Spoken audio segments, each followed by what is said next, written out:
Ryan Seacrest, and we were talking about it earlier. I'm very excited to have him on. James Marsden joining us once again.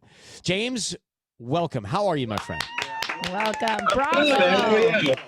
Huge fans. I'm going to turn my hat around. Thank you. You guys are twinning very now. much. My twinning. Nice to wake up to this. I like it. Yeah, me too. Hey, James Marsden, what do people say when you're out in the wild? What do people most recognize you from?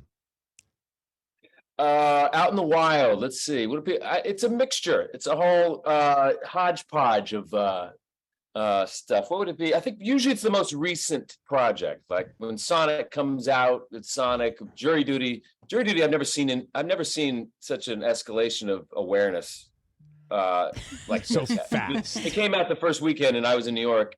And the Saturday after the Friday it opened, I think it felt like every other person under 30 was stopping me.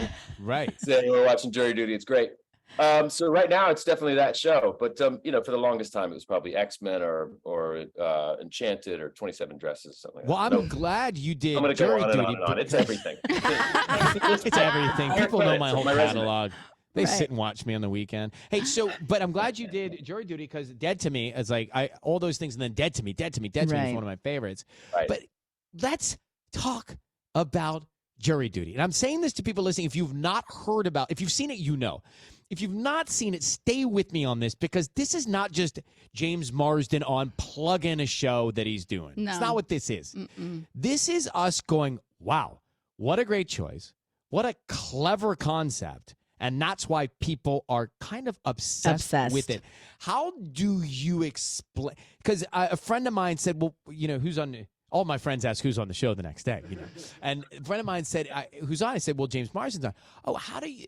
And I was trying to explain Jury Duty. How do you explain the concept? I was like, it's The Office meets the Truman Show. Right. So, I still struggle to find a sort of one-liner way of saying this, but the show is basically a kind of a high wire act, whereas essentially over 3 weeks we're serving jury duty. But me, I'm an actor playing myself, a sort of heightened, sensationalized version of myself. A little more narcissistic you. Right? Yes.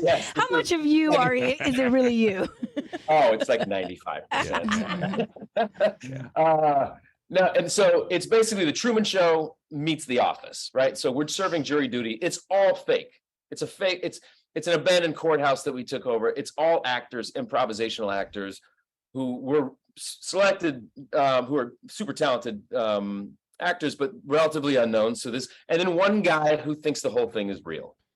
So they've selected a guy. We're going to put him through. There's 8 scripts. There's no dialogue, but there's beats in the scripts that we push surrounding this guy over the course of 3 weeks of jury duty. So trying to move the plot along with those beats, trying to move it along. Right, exactly. But there's the wild card is this young man who doesn't know the whole thing is fake. So we can't pop that reality bubble. We have to present it to him as if it's really happening. Now he thinks there are cameras around, so he thinks there's a documentary film crew doing some boring documentary on jury duty that's going to end up on public broadcast or something. So he knows that there's cameras around, but there are also hidden cameras as well.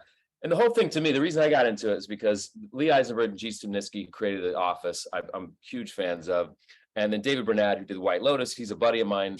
They said, we're not doing a prank show. We're not going to turn the screws to this guy. We're going to surround him with a bunch of kind of eccentric weirdos and all of these very funny written circumstances and see how he reacts.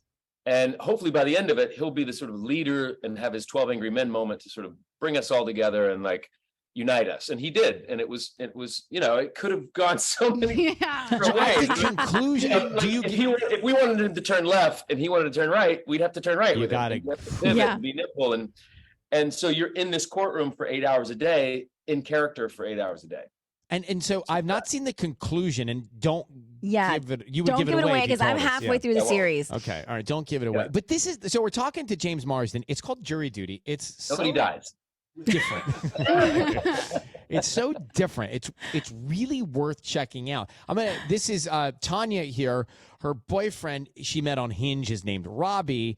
They've been dating a long time, James. He's going to propose soon, we expect. And he is a lawyer, right? And he watches the show. And we secretively put a microphone near him as he was watching the show, and here's his reaction. This show is funny.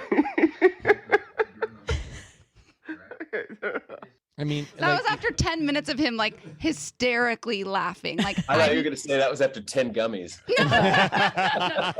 0 gummies were had. That was all. I'm not even kidding. I've never seen him react of a TV show the way that he reacts to Jury Duty. We watch it every night and we are like crying, laughing. It is the most brilliant TV I've seen in a very long time. Like I want to be like president of the fan club. It's so good. Oh, well, that's very nice. Very, very nice of you to say. Listen, I was worried about it throughout the whole process because I'd never done anything like it before. I was a fan of improv comedy from Christopher Guest and the Larry Sanders Show, and obviously Curb Your Enthusiasm with Larry David, the sort of unscripted but scripted comedy where you have to be able to flow in a room with, the yes and all the rules of improv and all of that. So, but I also knew that, you're kind of messing with somebody's human experience for 3 weeks of their life and keeping them in the dark, and it's sort of an unconventional way of celebrating somebody. So your improv is great.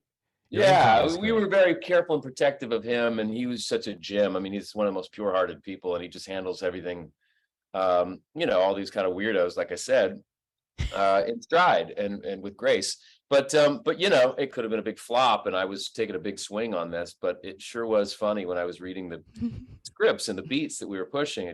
And the idea of getting in a room with all these improv people and playing was just, I would do that for free. It was just like sounded like such a fun gig to do. And then it was just, oh man, how do we navigate the real man element of the whole thing? Because you want the comedy to be there, but you can't push it too hard, or else you'll realize the whole thing. There were moments where he started to catch on, or he became suspicious, not catch on. He's like, wait a minute, this seems too... And then in those moments, the director Jake Szymanski would tell us after the day, because we'd pretend to leave the court and hide around the corner and then drive back to the court and have like a talk about what we all saw that day, every day. Funny. And we do it in the morning too, before the court. And he said, okay, today he started to get suspicious. Tomorrow, get ready for 6 hours of just boring court. Yeah, right. So it seems now real and mundane, right? Exactly. And we call it feeding the reality bank, which is like you have to feed that early. To balance it.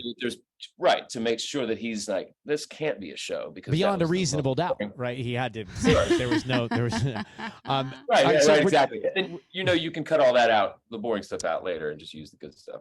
James Marsden here. Make sure you check it out. Jury Duty, Amazon Freevee or Prime Video. And I did hear him say to those of you at Amazon, he would do it for free. So next season, he is pro bono on the series, and that's a big announcement. That is a big announcement here. Doing it for the love of the craft. That's being. Hey, thanks, bro. Great to see you, man. Congrats. Great to see you as always. Right. Bye, guys. Bye. Congrats. Thank you. When you know someone from their work and then they do a project that makes you like them for them, this is that for me for him. Yeah.